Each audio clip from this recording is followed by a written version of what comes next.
Realising our dream to move to France came earlier than anticipated. Come with us and enjoy the trials and tribulations that have occurred. Follow me, Jo Harris, my husband Steve, and our gorgeous fox red Labrador Morse on our journey to integrate into French society. Bon courage! After 7 long months, the day finally came for our return to that little house. Because of COVID, we had been unable to travel, and with Brexit regulations regarding custom protocol, we were a little confused as to what we were allowed to take over and what we weren't. We had to fill out an inventory of everything we were taking, in French and English, list how much things were worth in pounds and euros, and also show receipts for things that were less than a month old. We did our best, but it was slightly nerve-wracking.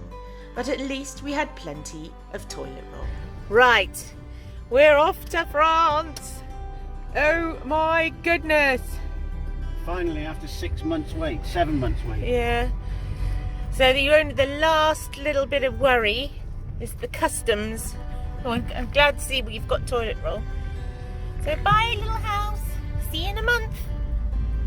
Well, we made it to Folkestone. Very easy journey.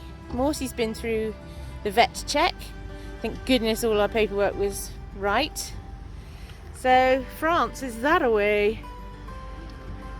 So we're just on a slightly earlier crossing, which is great because it means we're getting to France just about an hour early. 2 hours. 2 hours early. So yeah, tally ho and all that. Well, we've just got customs to get through now, which is going to be a joke. But anyway. Cheerio!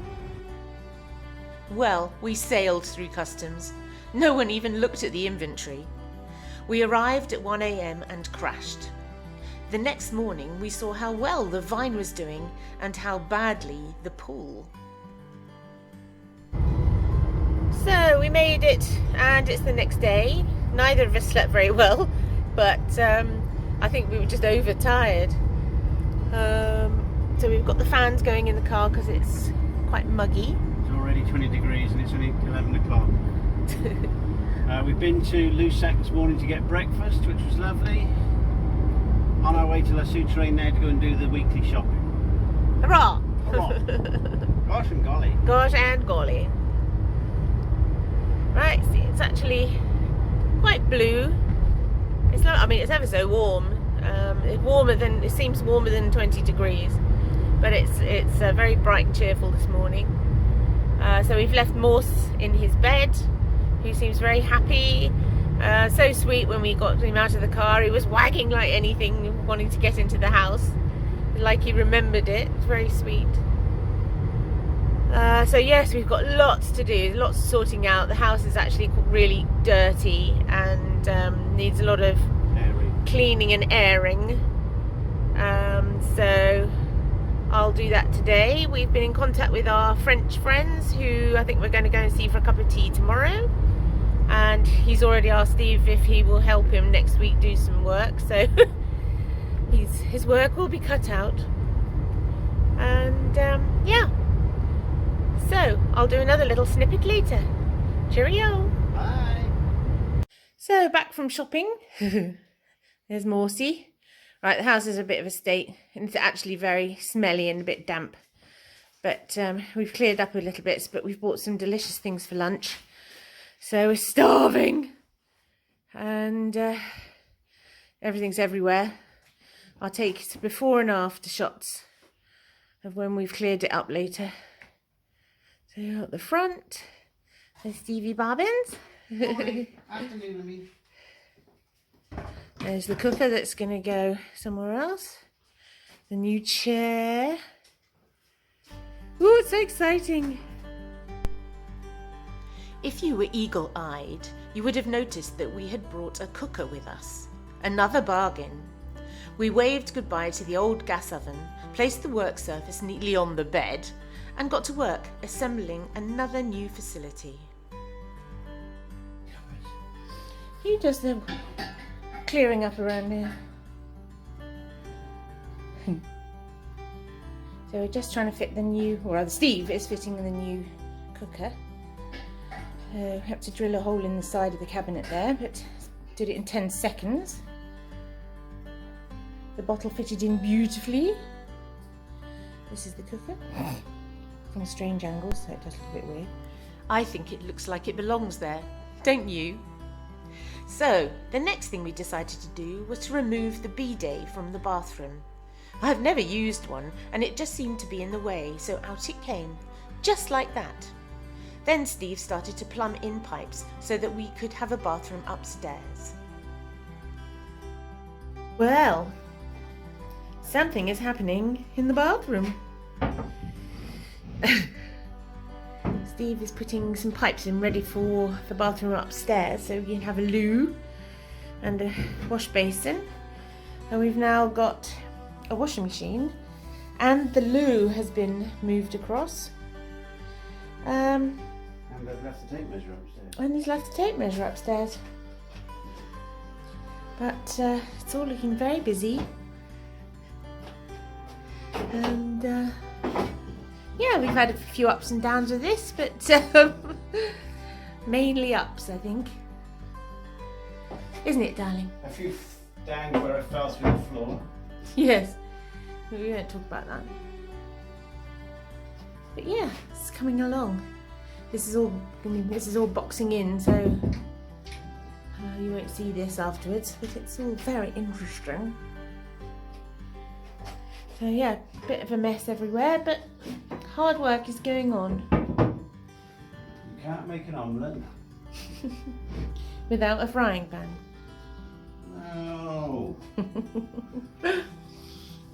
Without breaking eggs. Well, Steve has done a fabulous job in the bathroom. You have to try and remember what it used to look like and the fact that the washing machine won't always be there. So the bidet is gone, and excuse all the shampoos and things. But yeah, look at that amazing cupboard in the corner. Well, it's not a cupboard, it's all just all boxed in now. So that's the pipe that goes upstairs so that we can have a bathroom upstairs. But it just looks so amazing. Look at that lovely shelf he's made. Most poshest toilet roll holder in the world. So yeah. Morning everyone. I hope you're all well today. Just wanted to say thanks again for watching. I'm actually quite enjoying doing these little vlogs. I didn't think I would, but I am. I just wanted to go back to the video, just talk a bit about the customs because it looks like we're hiding something. It was basically just that because of Brexit, a lot of things had changed, and whereas pre-Brexit we were allowed to take almost anything into France without sort of documentation or anything, especially if you were just going to a holiday home, which at that time the house still was. But as I said, a lot of things changed, and we weren't allowed to bring sort of DIY things. You had to, well, if you did bring them, you had to bring receipts of everything that was less than a month old, I think, where they were manufactured, all things like this, on an inventory of everything you had in the car or van. We were bringing over an awful lot of stuff again, a new cooker, as you saw, lots and lots of paint, lots and lots of screws and nails and things to do all the things we wanted to do. So we had to list absolutely everything. A lot of things we already owned, that we bought some furniture and that sort of thing from our other house. But they also said that we weren't allowed to bring any meat or any cheese, or any dairy products. So what we normally do is buy at least 3 or 4 days worth of food, especially during COVID when we got here, we had to isolate. So of course we couldn't do that because we usually bought sort of a shove in the oven curry or something so that we didn't, I didn't have to cook when we got here. And particularly getting here at 1 o'clock in the morning, we didn't actually have a curry that night. So it was a bit tricky, and we usually have things like cheese and pickle sandwiches to eat on the way down. So we had to be a little bit circumspect as to what we were going to bring. So we were very good, and we followed all the rules. But of course we were nervous because we didn't know what they were going to say. And I don't know about other forms of travel, but coming from the shuttle, you go through both customs before you get on the train. So you go through the British customs and then straight away through the French customs. And this time that we were so worried, there was nothing to worry about. They didn't look at anything. We didn't even have to go through the scanner, which we've done before. So it was, we shouldn't have worried really, but of course if we hadn't have done everything, then they would have stopped us. Morse's paperwork, as I said previously, he's got a French passport, so he's the easiest one. All we have to do is take him through the vet check. They just make sure he has a microchip. He had to be vaccinated against rabies, and now after Brexit, don't quote me on this, but I think an animal has to then be checked before they travel as to whether they've got the antibodies. But because we'd got him a French passport, we didn't have to do any of that, and we didn't have to get him any sort of travel document apart from his passport. So he's the easiest one. So that was really good. So yeah, the funny thing was that when we actually got here, because we hadn't been here for 7 months, the house was actually very smelly and pretty damp, and there was black mould all over the place. There's always a little bit, but this had gone up the walls in the bedroom and that sort of thing. Not badly, but it was all a bit smelly and slightly unwelcoming, which is the first time the house has ever felt like that. But it didn't take long. We threw the windows open and got air coming in, and I think within a day it was back to normal, so it was fine. So that was lovely. So yes, the new cooker has worked out very well. It's a gas cooker, but it's an electric cooker as well, which is a bit weird. The range, at the top of the range is gas, and the big oven is gas, but the side oven is electricity. As I said, it was a bargain. It's such a beautiful thing, but we got it for a very reasonable amount. One, because the people that we bought it from just wanted it gone, but two is because it wasn't converted to the sort of gas that we have here, so it's in bottles. So we did a bit of investigation, and Steve, who can do everything, managed to convert it, and we've never looked back, and it's just the most amazing oven. Jacket potatoes are to die for, they really are. So yeah, the other thing that we really wanted to do was to get rid of the bidet, because I don't know about you, but I've never actually used one. And it just it was in the way, so we got rid of it. Well, Steve got rid of it. I mean, as I say, he can do anything. So that was quite exciting. We did have a few up and downs with things not quite attaching properly, and the waste pipes and things that we bought here didn't quite match up to the ones that were in the toilet. So, so that was quite tricky. But anyway, we managed to make it work. And it's all boxed in, as you saw, and ready for painting, which we still need to do. I just wanted to say a little bit about holiday homes versus homes. And as at that time, the house was still a holiday home and was going to be a holiday home for a long time. You tend to put up with things in a holiday home because you're only going to be there for 2 weeks. So for instance, if you haven't got a dishwasher or a washing machine, or you have to walk across the garden to do something, or something you wouldn't normally do at home, you absolutely put up with it. For this trip, we were here in the end for 5 weeks. So that was the longest we'd ever been here. And you start to realise that what needs doing. The Tomet floors are absolutely lovely, but they're very cold, so we need rugs. We needed to buy a washing machine because we were running out of clothes, and you can go to the laundrette, and I think I mentioned in another video that, you know, that's what we did. But it was nice to be able to get a washing machine. So I was then determined to get a dryer as well, but we knew we had one at home back in England to bring over. So we didn't buy one, but it was just, you couldn't get anything dry. So we had to go to the laundrette to get everything dry. So it was a bit of a waste of time with anything.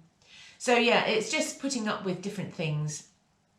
And, but as I said at the time, this wasn't going to be our home. This was just a holiday home. So you do put up with a lot of uncomfortable things.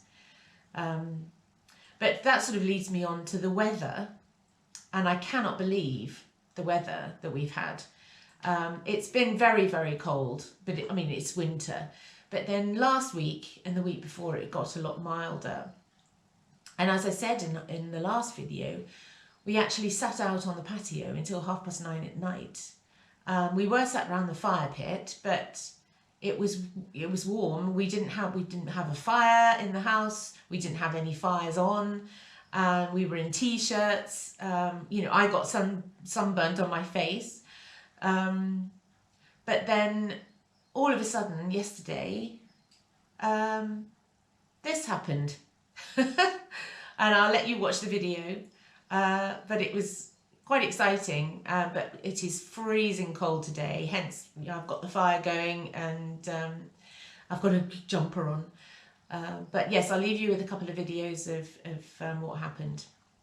So thanks again for watching. Thank you so much for all the new people who have subscribed. It's really exciting for us to see that you're excited about our adventure. So thanks again, and we'll see you next time.